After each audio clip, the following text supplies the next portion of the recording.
Good morning. Today is February 22nd, 2018. Mike Riley, how are you? I'm good, buddy. How you doing? You're good, huh? You're an hour ahead. You're in New York. You're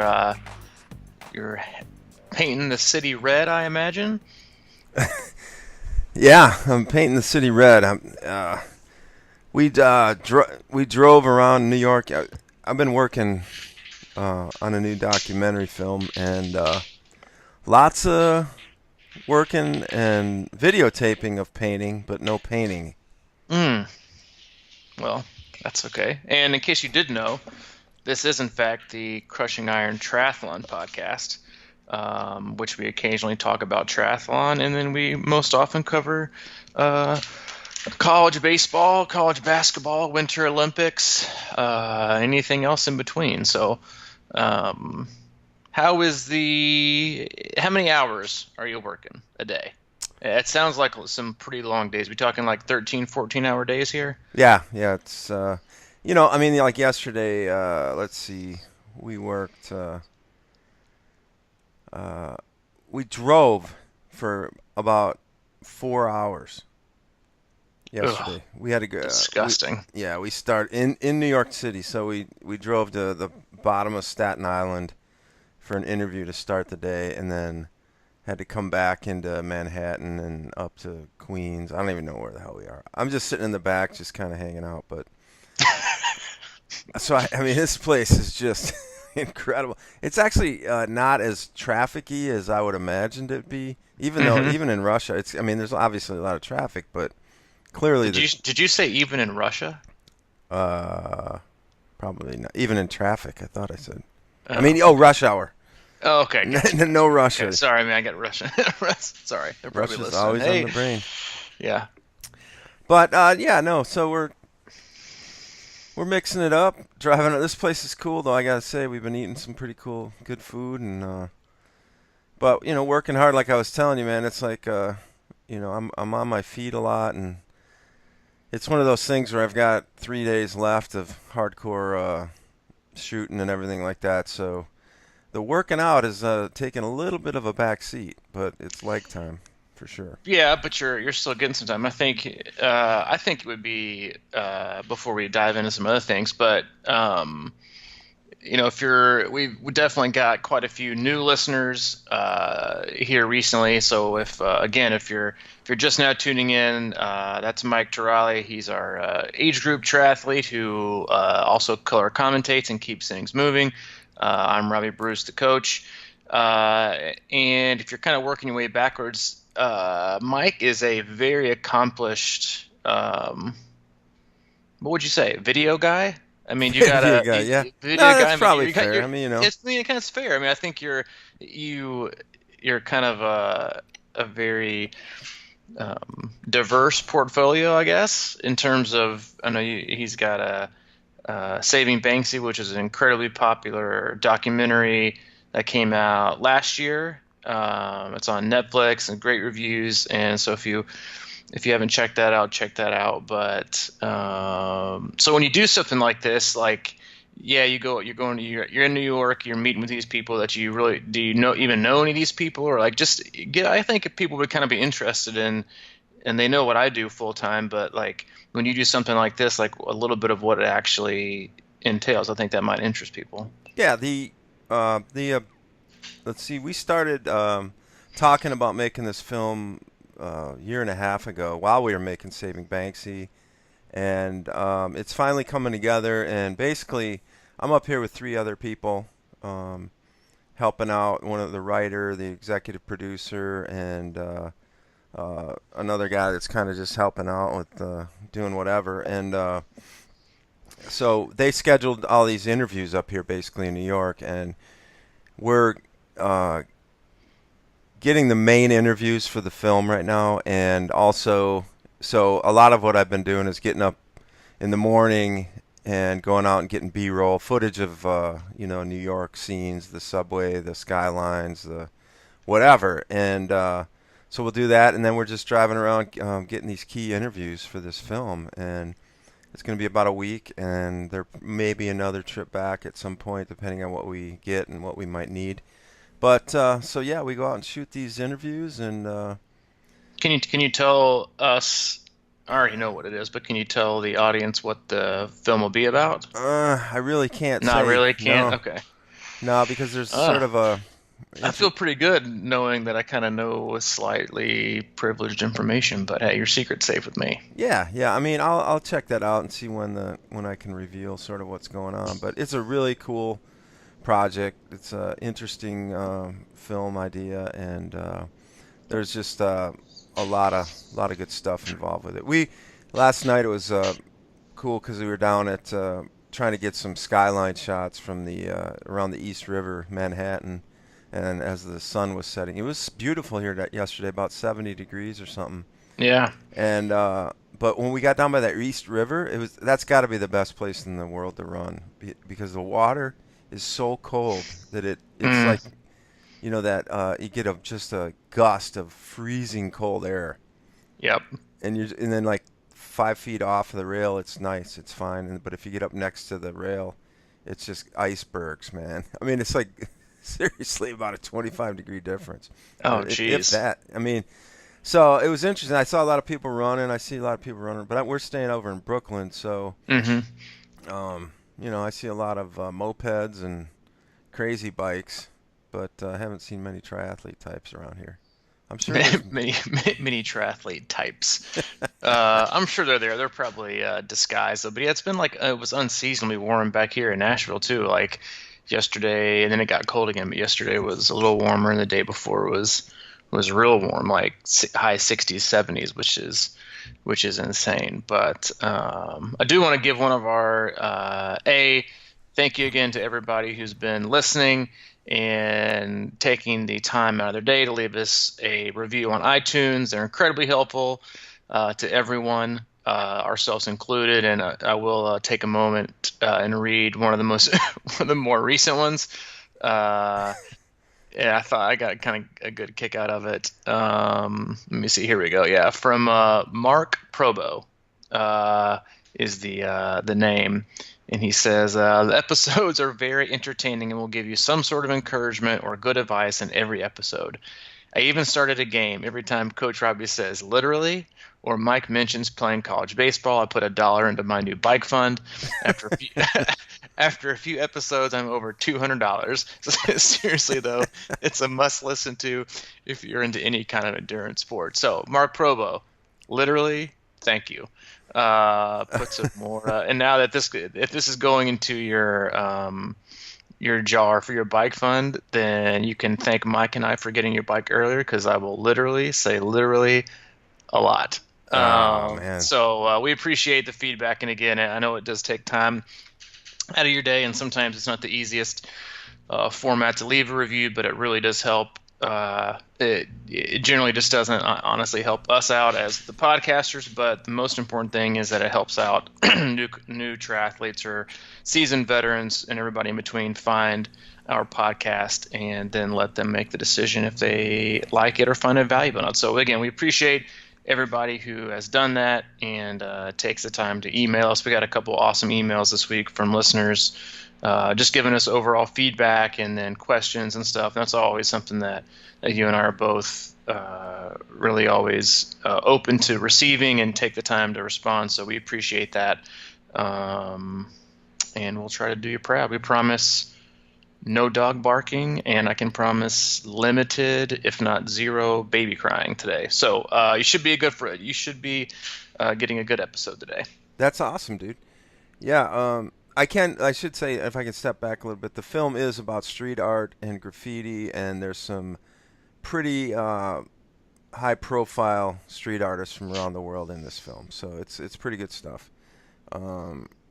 And I know, speaking of video and film, I also would like to ask, if you haven't yet, stop by Crushing Iron on YouTube and subscribe there. We just started making more videos, and Coach Robbie's been doing some great swim instruction videos, and as soon as I get back, we're going to get on that a little harder and start making some really cool instructional type workout stuff that can probably give you a hand. So Crushing Let's Iron let's on YouTube. let's hope so. Yeah. Yeah, Let's hope so. yeah. Well, we Um, we always hope so. We're not the kind of we guys always that think that we've got all the solutions. We're just, Hey, you we're know, just trying to find them. yeah, we just dig around and dig deep, and hopefully some of this stuff kind of helps. Yeah, it resonates with somebody, then oftentimes with us. But I'm assuming with how hard you've been working and how busy you've been that you probably haven't caught much of the Winter Olympics anymore. No, I have Oh not. man, you missed a great day yesterday with the women's hockey team taking gold. Spoiler alert! And then this is kind of where I wanted to go with the podcast today, unless you have any objection. But I love watching the cross country skiing. I think it's just an insane endurance sport, but I like watching the tactics. And anyway, yesterday the U.S. women's won the first ever cross country ski medal, and it was a gold. It was like a photo finish, and Man. yeah, it was awesome. And Jessie Diggins, who was the one who came from behind from second first in like the last 20 meters, she was quoted at the end. And this is something I 100% think is relevant in all in well any honestly in just life in general, but especially in endurance sports. And her quote was, "I'm nothing special. I am nothing out of the ordinary. But the one thing I can do is just suffer and suffer well and embrace it and then move through it." And I think that is I think a lot of people don't see the ability to suffer as they see people as uh, incredible athletes or incredibly talented or, that quote unquote, they're gifted.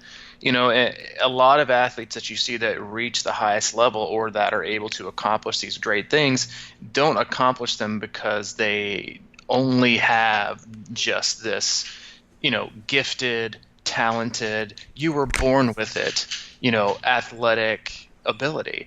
A lot of it comes from life.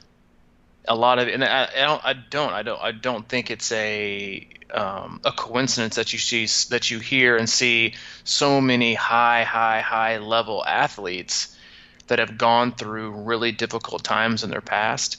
They always give that credit when they are at the top because and I'm not sure if this athlete is referencing him specific, but your in Jesse Diggins, but your ability as an athlete, and especially when it comes to honestly any kind of length triathlon, whether it's a sprint, Olympic, 70.3, or Ironman, your ability to suffer and suffer well is, in my opinion, trumps all athletic ability. Because if you have an athlete who is incredibly athletic and incredibly talented, that really only gets you so far. Mm-hmm. But your ability to suffer and just embrace it and then move through it and kind of accept it, like we kind of talk about, we talked about it, I think, in many podcasts, just, when you get uncomfortable, you have a pain or you have anxiety or you have fear or you have doubt, instead of running from it and kind of denying that it's there, you just move through it. Then that is where you have athletes that are able to achieve things they never thought possible and things other people won't ever attain, and it has nothing to do with their ability. Athletically, it's actually their ability to suffer. And I think that's one thing that people don't do enough in training sometimes in terms of suffering. But when it comes to racing, if you can't suffer and just be okay with it, and even just mentally and emotionally believe that you can suffer, then at the first wave of anything that's uncomfortable or pain, you're going to immediately start to cave. I can't believe. Yeah, I just happened to I squeezed in the other night a recent episode of the Joe Rogan podcast. He interviewed David Goggins, Mm-hmm. and he's the ultimate sufferer. Yeah. His thing is that he trains to harden his mind, is what he said, and basically everything he's done has been suffering, and he's had to create sort of this mentality based on, he grew up in, not the greatest athlete, in bad situations. He had a terrible, same type of deal. And everything he does is based on that. What you're just talking about is he used an example I thought was great. Now I don't. Do you remember the Rocky movies? No, yeah. Wait a minute, do I remember? I'm not. Shut up, dude. You're Sometimes I not. feel like I'm so old, man. I You're can't. not. You're not that old, and I'm not that young. Yes, I remember the Rocky movies. So Rocky one, he said in particular, he said he watched that movie like I don't know. He said for 3 straight weeks or something like that, or something, like every day. And he said Hmm. there's a scene in there. I don't know if you remember, but it's in the fight, and it's like the 14th round or something like that, and Apollo is just beating the living crap out of Rocky, and he thought, or maybe it's at the end of the 13th, and he thinks that it's over, and Rocky's like, they're like, oh, that's the stay down, and he climbs up the ropes, and he gets back up, and the music comes on or whatever, Hmm. and he said there was a look, and I remembered exactly what he was talking about. There's a look that Apollo Creed gives when he sees Rocky getting up off the canvas again. He thought it's over. Finally, he's got this guy down. And he said he looked back and he saw Rocky get up and he kind of gave him that come on and he gave that look. Like, oh my God, what am I dealing with right here? Hmm. What kind of a being is this that I, That's right. you know, Like you just won't die. Like you just won't go away. Yeah, and he said that look Apollo Creed gave changed his life. He said, I wanted to be that guy, that Rocky guy that never stops. That's just you can never get rid of. And so that he went through Navy SEAL BUDS training 3 times in 1 year, and I think he said like I mean if there was various reasons he didn't make it, but the last time I think he made it through BUDS training with a stress fracture, a broken ankle, basically. Mm. But that's sort of the centerpiece of his life is that, and he just, basically was saying how you don't know what you don't know. One time he for example, this is endurance because he's an ultra runner, um, and he called the guy up and he said, "Hey, I want to do Badwater," and the guy's like, "Have you ever done anything?" He said, "Well, I ran a 5K." He goes, "Look, you got 4 months. We can't, we only let ultra runners in this, and proven 100 milers or whatever." And anyway, it's long story short, but he like 3 weeks later he did this 100 mile. It was a 24-hour race and see how far you can get, and he got to mile 70 and he literally couldn't move, and his a lot of he's very graphic in his description of how he felt and his bodily functions and things like that. And he literally could not do anything else. He was 70 miles in. He had to get to 100 miles. And he said, I could not do it. But he somehow managed to get another 30 miles out of himself. And that's when he realized, he goes, I was absolutely at the end of my rope. I could not do anything. And I still ran a marathon plus. So, I mean, it's just on your theme. It's just, I recommend listening to it. He's pretty intense. I mean, like the dude has literally, there's your literally, but he has Well, it doesn't count if you say it. It only counts if I say it. oh, that's right. Yeah, literally. So, but he has dedicated his life, to seeing what he can get out of his life, and that's his entire focus. I mean, he's intense in that way, but I think about that all the time because really that's what it comes down to is how do you suffer and then repair, because that he talks a lot about that too, is that he beat his body up so bad that he almost died. You know what I mean? This is so it's the suffer fest followed by the recovery fest maybe. Well, yeah, I mean, you definitely have to recover. I don't think it's that. I don't think it's one of those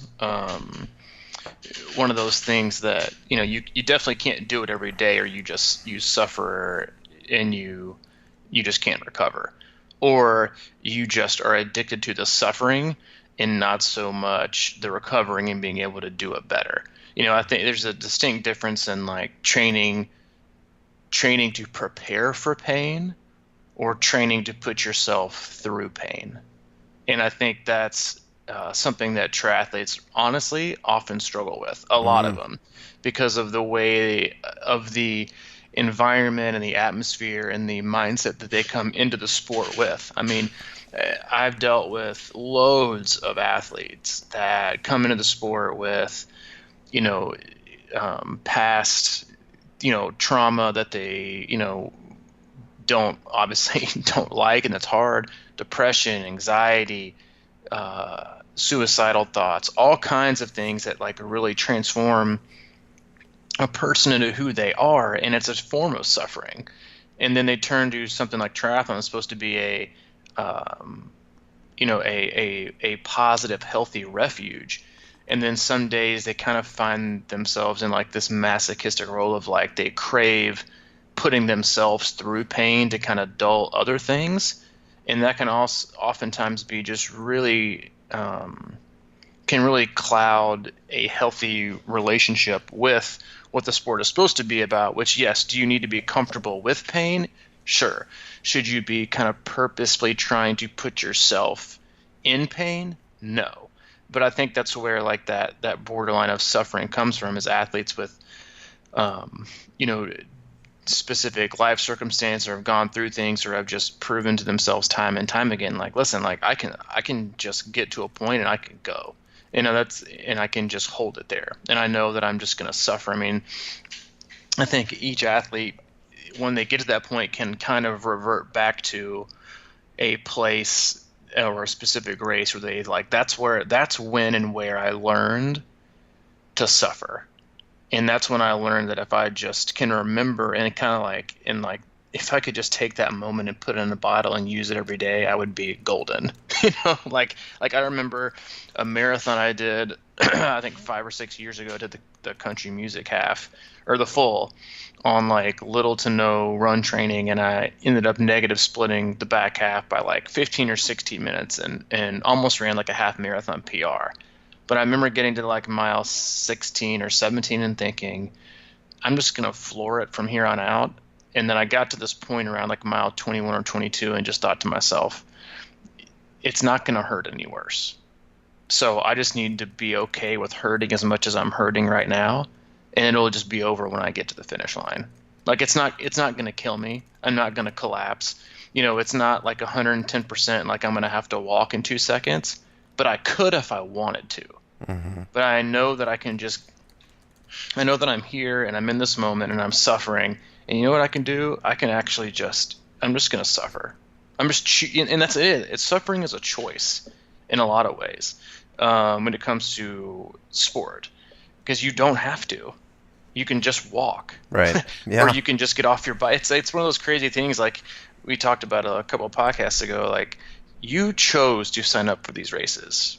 So don't give me your complaints and excuses about certain things that you willfully chose to do. And the opposite can be said for suffering. It's like a lot of times we either walk away or we just don't have it. And it's something that you have to learn. I mean, sometimes I even give my athletes only on the bike because running is irresponsible, but I'll give them like an hour and a half ride over the winter time if they have something like Z Swift or whatever, Zwift, whatever you want to call it, and I just say, get in a group ride, and just go bury yourself. Hmm. Wow. And A, because I like to see the results, but B, it's not like I'm telling you to go run as hard as you can for an hour. You're not going to get injured from it, Hmm. but it's great mental training because you're somewhat racing, but you're really not, obviously. But it's that how bad do I really want to suffer today? And just kind of just telling yourself, you know what, I'm going to get on the bike and I'm just going to fucking bury myself. That is like the choosing like a positive pain because I want to suffer and feel it versus trying to dull the pain, which is sometimes just a hard line I think to go back and forth on. Hmm. Yeah, I think you got to train and trick your body sometimes your mind more so, because I remember we every year or that first year of my triathlon training was a suffer fest, and it seemed like everywhere I went it was pushing a new envelope. But then after that, the race, my first Ironman was really the first time when I had to feel that sort of suffering and decide if I could go through it. And I think in subsequent years, I have remembered that and believed in it, but I don't think I've trained for it. I haven't done the controlled suffering, so to speak. I mean, it's not like in a race it's like your back's against the wall and you gotta go through it. And I've Hmm. I've proven that I can do that, but it's not fun. I think I need to get better at practicing what you're talking about, suffering. It's through training. I think a lot of times, like you're saying, I think a lot of times in training, I'll just kind of either stop or decide that I don't want to push through it. But you have to kind of take that leap of faith in training a little bit more often, especially on the bike probably, and sometimes on the run if it's not going to be an injury situation. But there's a lot to be said for that. I mean, that's mental training to the max. You know? Yeah, it's mental training, and it is something that you can practice, and I think it honestly is safer um to practice on the bike. I mean, especially this time of year with the amount of trainer sessions athletes are having to do, and depending on where you live, but it's definitely my favorite place to just totally suffer. But you have to make a conscious choice that I'm going to suffer, and I know I'm going to suffer. And honestly, like almost look forward to it. Like I had a session, gosh, last week. Yeah, it feels like forever ago. Um, Last week I did 5 4-minute intervals at 105 to about 115% of my FTP, my functional threshold power. So we're looking at like between like 310 and 320 for all of them with 4 minutes rest. And I had done it the week before, which is like the scary thing when I'm actually a huge fan of repeating workouts. I think it's actually a huge benefit because people often say, yeah, I love doing the same courses because I can tell how much better I'm getting, and then you get to work out. It's like, yeah, I just want everything to be different. We're like, well, training's the same way. Like you give people a lot of the same workouts, and they get to actually see themselves how much better they're getting. But with a workout like that, you knew it was gonna. I knew it was gonna hurt. Like I knew it was going to be incredibly painful because I remember, it's like a post training stress disorder. Like, not to joke about PTSD, but like you remember how bad it hurt, and I just got to go do it again. And I went into it thinking, you know what, I'm going to try and suffer even more than I did the previous time, even though I know it's going to hurt. And I went into it with that mindset of, you know what, this is going to hurt, and I'm okay with it. And I actually I got on the bike not planning. I kind of did this, and I tell my athletes to do this too. Sometimes you just have to make a decision one day to do it or not do it, or move something based on how you feel. And I had basically had 2 days back to back of an hour and a half ride. One was just going to be easy endurance, and one of them was going to be this really, really hard interval session.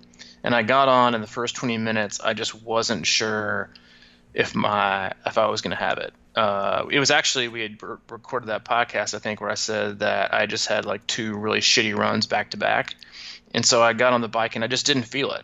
And that's why I actually chose to do it, because I wasn't feeling 100%, but I wanted to tell my mind that even to use it as just as much of a mental workout as anything else. Because if I'm going through a race and my legs aren't feeling it, quote unquote, and that doesn't give me license to pull back.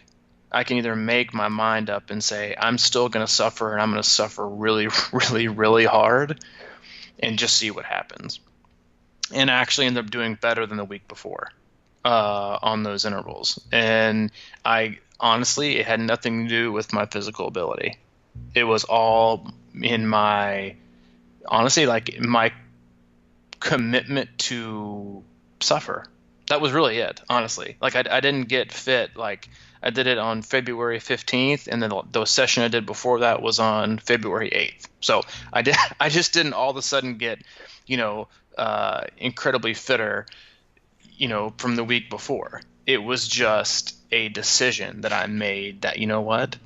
I'm gonna be okay with it, and I'm just gonna I'm gonna suffer so bad, uh, and that's what's gonna happen. Yeah. And I 100% believe that that's why I was able to do well. So it's a physical thing, but a lot of it is your mindset about how you see and how you frame suffering in your mind, and how that can be translated to what you do physically. Yeah, suffering really is learning in that case. I mean, in a way, it's like you have to put yourself in uncomfortable positions, and the more you do that, the easier it becomes. And that's not just with training and suffering on the bike and that sort of thing. I just think that's life in general, you know. Um, the more interviews that we go shoot here, you know, the more comfortable I am with them, and they're challenging, and they're kind of like that. You know, always there's always sort of that anxiety or uncertainty or you know, disbelief of whether or not you can do certain Hmm. things. And the more you do that, if you do that like 5 times in a row, can you imagine how that translates to the course, the race course? I mean, that Oh yeah. feeling. I used to talk about how occasionally I'll run in bad socks, you know, like everything, every, we always want to have the best equipment and all that sort of stuff. Hmm. And I really like the idea of, you know, like I have a mountain bike that's like 30 years old and it's super heavy.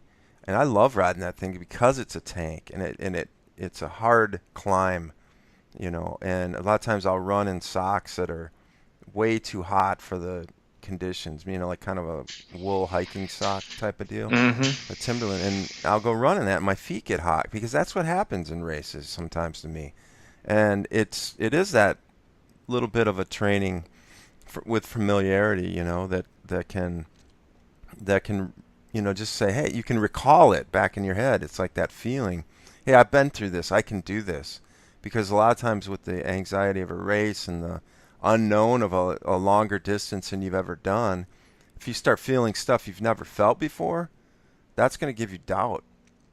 But if you're familiar, at least Hmm. your in your cells and your soul and your DNA with like certain uh, things that you've gone through in training, those are the moments you pull to. That's what you turn to in a race to get you through. Because you know, how do you get to another level when you know, you're going into this uncertainty of darkness and not familiar with it? I mean, it's kind of a risky business to um, experiment with that for the first time at mile, you know, 13 or 14 of your Ironman, or you know, the back half of any triathlon that you've never done a distance like that before.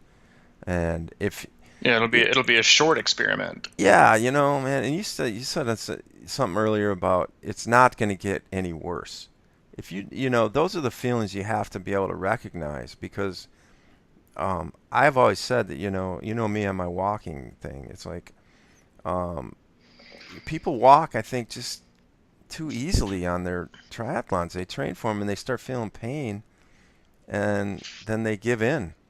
But you have to understand what that feels like, and just know that you got to push through it. I mean, you don't have to. It's a race, you know. It's something you sign up for fun and everything like that. But the bottom line is, uh, it's not going to be easy, and you're going to have to fight through that. It's all relative. Pros fight through it.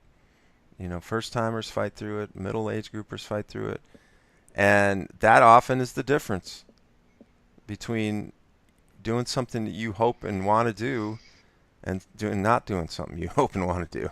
You know, it's like Well, it's a yeah, I mean, mental if you switch. no, it is, and if you think about it, like when, yeah, obviously, I mean, don't get us wrong here. Like training plays a huge part in your preparation to suffer, and then like I was watching, I was on the trainer a week or two ago, and I was watching the this last year's NBC Kona broadcast. I was kind of in between Netflix series. I had just finished up Breaking Bad, and it was just man, I was struggling to find a new Netflix series to hook on.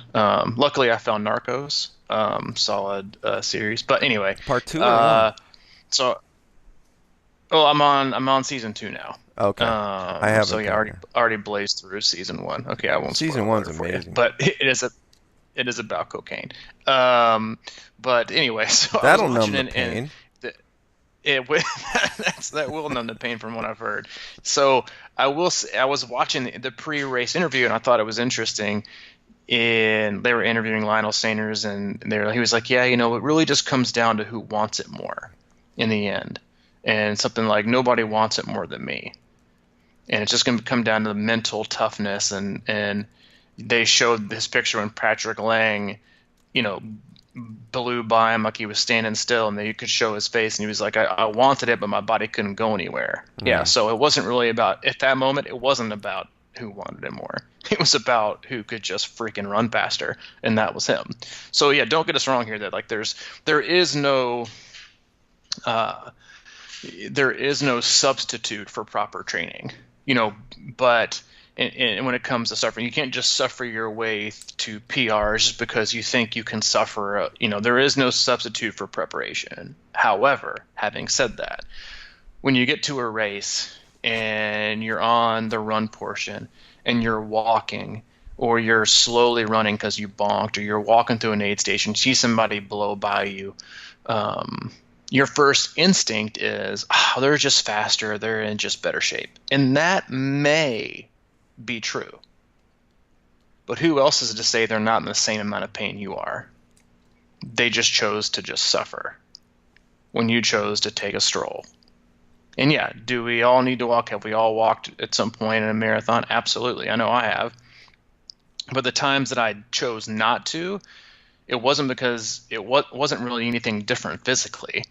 It was just me mentally saying. I mean, we even people had write in or email in after you kind of threw down your don't walk challenge, that were like, I made my mind up listening to that episode that I wasn't going to walk an inch of the marathon, and they didn't. Versus before, they probably would have. So it was decision. It wasn't a decision based on their training. It was just a decision. Yep. So when you see people, it's yes, is it training? Is it preparation? Is it all that kind of stuff? Absolutely. But don't ever discount a person's ability to suffer, Hmm. because I will take an average quote unquote athlete who isn't as totally gifted, or hasn't been pampered, or hasn't been um, you know, lived with a silver spoon in their mouth the whole life. I will take the person who is like our cross country skier. It said, just an ordinary person with ordinary abilities, but that can suffer like hell. You give me that person over the other one any day of the week when it comes to racing, Hmm. because that's the kind of stuff that won't fail. And I think that sometimes that we discount ourselves, and sometimes sometimes can poo-poo other people's achievements by the fact that they're just more gifted or athletic, when a lot of times it's just their choice of suffering versus your choice of not suffering. Yeah. And the level of suffering is definitely a direct correlation to the training. So yeah, if you're trained way up, I'm just saying you can almost suffer through this thing regardless of if you're 100% great, properly trained or whatever. But like it's all relative. If you're in really good shape, you still should suffer. It's not going to be easy. I mean, Hmm. that's the one thing about doing long course racing is that yeah, athleticism plays a part, but um, there's no doubt. I mean, that's going to be the top end, people that are trained way up there. But all in the middle, it's all this murky, like who wants it more kind of thing. I think that's just in who can pace it out and decide when they want to really, hit that suffer zone. Because you can pace your race too, and it's amazing to see how often it happens. Is like everyone talks about pacing and take it easy and don't burn yourself out on a full Ironman or even a half, but usually the full. It's just like it's amazing that people, and I've been there many times. It's so hard to you might want to put off that suffering as long as you can by pacing yourself a little bit better too. And it's just it's definitely correlates to your training, but at every level of training, you can fight through and beat that suffering, and it's going to make you even that much better because it it it just does, man. I just think that I mean on the bike, I mean, you know, the same thing goes. It's like you get late in that race and there's everything about you is suffering, but that's just when you gotta really just clear out everything else and just focus on that pain. And we had a podcast on pain, but I'm just a big believer. It's like if you can stay out of woe is me position and say, you know what, Hmm. I'm gonna go into this stuff. I'm gonna go into this pain and embrace it and be like, yeah. And if that did help some people, I've heard, yeah, a lot of people did say, you know, hey, the whole thing, you know, sometimes you just gotta walk. And yeah, all right, I get it, I get it. If you're not injured, I don't know. I think it's mental, and if you can go into that with that concept in mind that you're not going to walk, maybe other than through the aid stations, just to get your head straight and your nutrition right, and if you can just keep going, it'll make the difference. Yeah, and I think one of the most interesting things, just in terms of training and racing, and or just people in general, is like how everyone perceives their own ability to withstand pain. Yeah. Like we all know athletes that say, "Yeah, I just have a really high tolerance for pain." It's like, well, how much can your pain scale really be different than mine? But they are, and they're not all identical. And I think a lot of people, you're no, nobody claims to be anybody in the middle. They're either a person who can really handle pain, or like, yeah, I just don't really have a high pain threshold, but I don't like pain. I don't think anybody likes pain. I think people like the way they can deal with pain better than others, but I don't think anybody really likes pain. And so I just think I think it would be just really interesting to see, like, how VH1 used to have those like pop-up videos where like they'd have these videos and then like they blip up like a little did you know fact. I Yeah. think it'd be interesting if like when you're doing a race, everybody ran around and like their 1 to 10 pain scale was above their head, and it was like, and it also gave you like its matching scale to what yours is. So like, let's say you're running by and it shows like you're a 7 on your pain scale, but it also shows like, but the correlating Robbie scale of pain is a 10, and you're like, oh shit, that person can really like Oh they yeah. can really handle, they're at a 10 of pain. It's like, and how you see people and like what they're doing, and you may see a person that's like barely moving forward walking, but they're on a pale scale of 10, and here you are running, albeit maybe even faster, and you're on the scale at like a 6 or a 7. And so it's all how we see pain. It's our relationship to pain. It's how we view it. It's how we accept it. And then it's that relationship to how we suffer or just choose to avoid it. And that's something a lot of athletes do. They just avoid pain. There's everybody, I think, I mean, we all listen. Everything we do is kind of like in our own reality, but everybody, in my opinion, has a different version of what pain, discomfort, hurt, and injured is to them. Mhm. Because oftentimes, like, yeah, I'm just injured. Are you really? Or are you just hurting? Like, there's a huge difference, in my opinion, being hurt and being injured. Injured to me is we're talking sidelined and like major variations in training. Hurting or hurt, it's like, what is your definition? Of like, of what actually is a pain and what's not, and would that be the same thing to me, or would your hurt to me be like, oh dude, I'd be laid up for like weeks. It's like, it's just, we all have this different relationship, and it's all based on life's experiences, I think, and things that even don't go on outside of triathlon. That's how you kind of walk into the sport. Um, but yeah, I mean, it's just that acceptance of pain, your relationship to it, and then I think what you kind of like, pain isn't a bad word.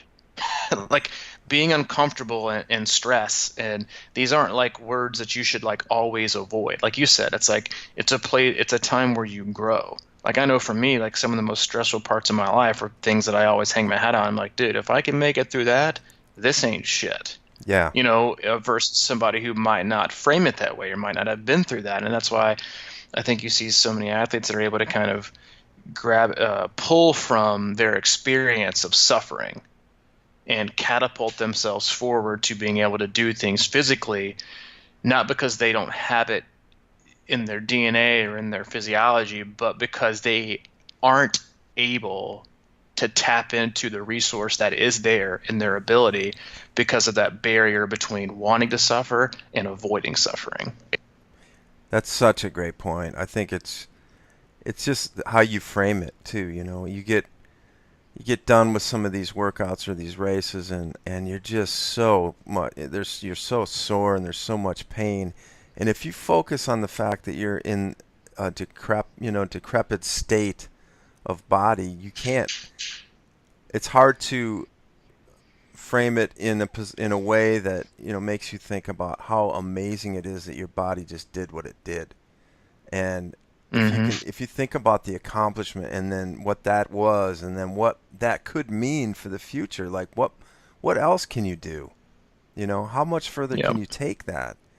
That I mean, I think that's what happens to us a lot is we kind of get into that woe is me and we're sore and we're pain, we're never going to, but we just did something amazing. And it's so easy to forget that. And then and like not realize that that's just a stepping stone of, it's not like you have to do a double Ironman or like ultra races or anything like that, but just if you can get to the point where you could realize that, wow, and that's something. Like for example, this Goggins guy, after he did that 100-mile run after a 5K, I mean like a month after his 5K, he did a 100-miler just because he was so determined. Afterwards, his wife was like, man, we got it, because she was taking him home. We got to get you to a doctor. You're in bad shape. He's having all these like uncontrolled bodily fluid issues and all this stuff. And they got back to the apartment, and he said, "No, man, just let me soak in this tub, and I just want to let this soak in. This is unbelievable what I just did, and I want my body." So the you got to listen to this podcast, or at least his story. It's like 2 weeks later, he had already signed up for a marathon, and his family was, so he couldn't move. He said he was like limping. He could barely walk for 2 weeks, and he decided he was going to go walk with his mom or Jeez. do something like that. He said when the gun went off, something flipped. He qualified for Boston. That marathon. He ran like a 3:07 or something like that. And then I don't know what it was, Jeez. but like a month later, he ran another ultra, and he ended up getting into Badwater. It's like a crazy thing, But he admits that he did a lot of that wrong, because it ended up like long term really hurting him. But really dive into that story. Yeah. It's pretty interesting. I just I think that he's an extremist, and like everything in the world today, like I try not to follow the extreme versions of stuff, but um, I think there's a lot of lessons to be learned for at least like getting through our little, in race struggles and things like that. If you can just Mm-hmm. sort of just kind of like just keep going, you know, just keep going, I hear you, man. and if it's not Just something that's, keep moving. yeah, if it's sort of cliche, but just keep spinning. That kind of You're stuff starting to works. you're starting to sound like Darth Vader over there. I am just in Yeah, my. there you go. Now you sound better. Oh, Yep, now you're back. oh shoot. Am I Maybe my end. Who knows? am I back? But yeah, no, I think one of the best ways to kind of go about transitioning your way into a lighter version or just consistency with being uncomfortable, which is really what suffering is. I was kind of talking this with one of my athletes earlier this week who and I told him, I said, listen, I said, the biggest role of a coach is to get their athletes to fall in love with being consistent. And we were talking about how I've got so many athletes who are like, what do you mean I don't get a day off? What do you mean I don't get a day off? What do you mean I don't get a day off? And then a few months later, they're like, I don't need a day off. I don't need a day off. I don't need a day off. Like they Yeah. just don't want one. And that's one of those like slow integrated ways of proving to people that like, no, you don't need a break. You've just always told yourself that you had to have one. Yeah. but being consistent and like putting in weeks and weeks and weeks. And I had an athlete that commented the other day, it's like, I never thought I could go so many days in a row without taking a day off, but now I feel my body getting stronger because of it. And it takes me a little bit longer to warm up, but I'm getting more used to that. It's at a lighter level of, not full-fledged pain suffering, but you get what I'm saying. Yep. It's that it's just reshaping your mind to thinking, no, I don't need a break. No, I don't need a day off. Do I really need it? Or why the hell did I even think that I did? I just assumed that I did. And now you start to find things out about yourself as you do weeks and weeks and weeks and weeks of literally, no days off.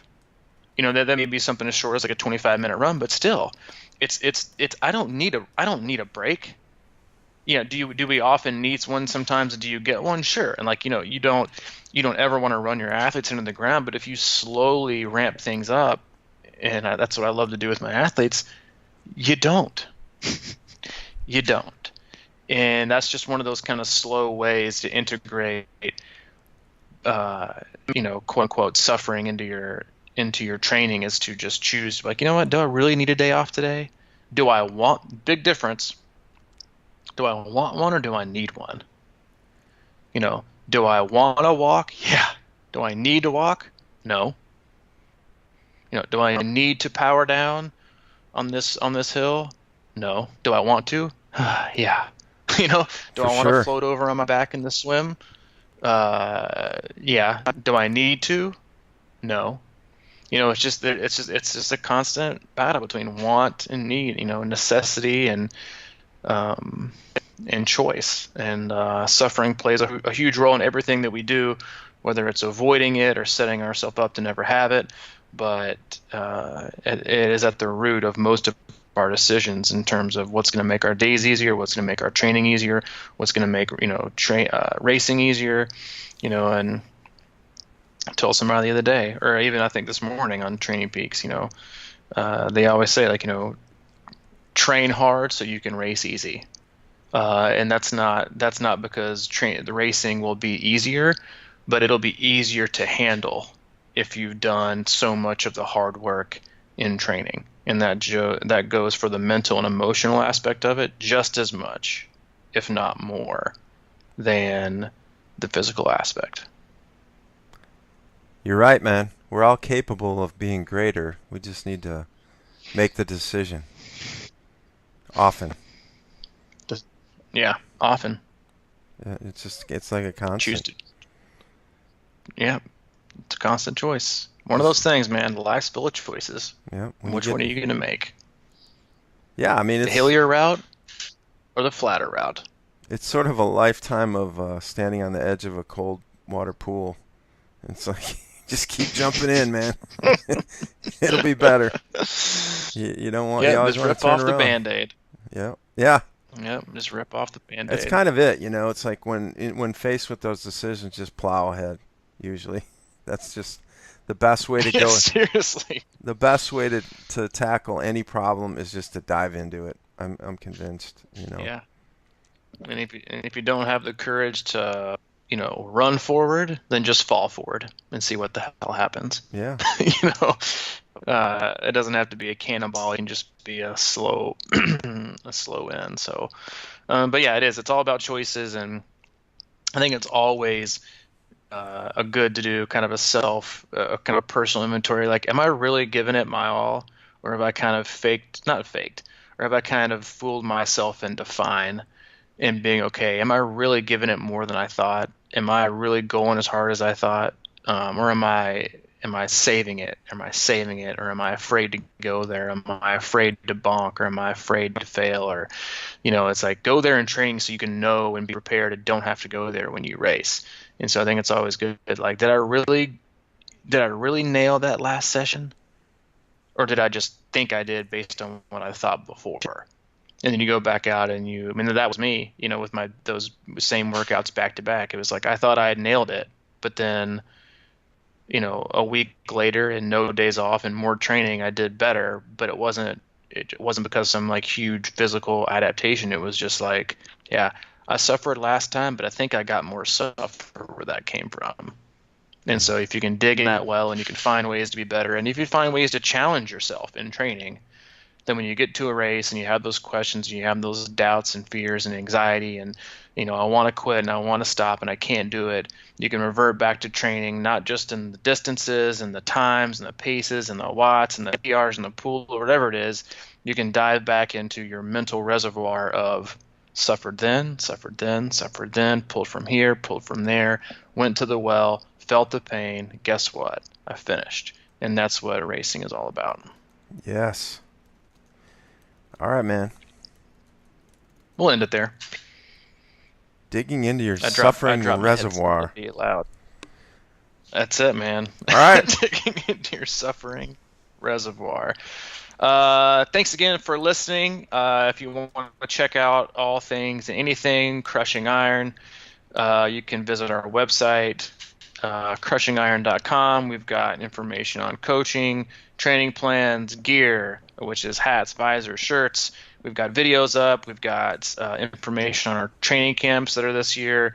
Almost sold out. April and June are sold out. We have some spots open for August. So look at those swim camps as well, swim analysis, YouTube videos, one-stop shop. And for everything in your Crushing Iron reservoir, that's where you can go.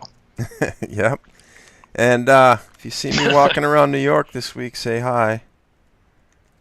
Seriously. Yeah. Hit him up. I'll be here. He'll be he'll be there shooting videos, doing a lot of driving. Yeah. All right, man. I got to wrap it up and get this posted and hit the road.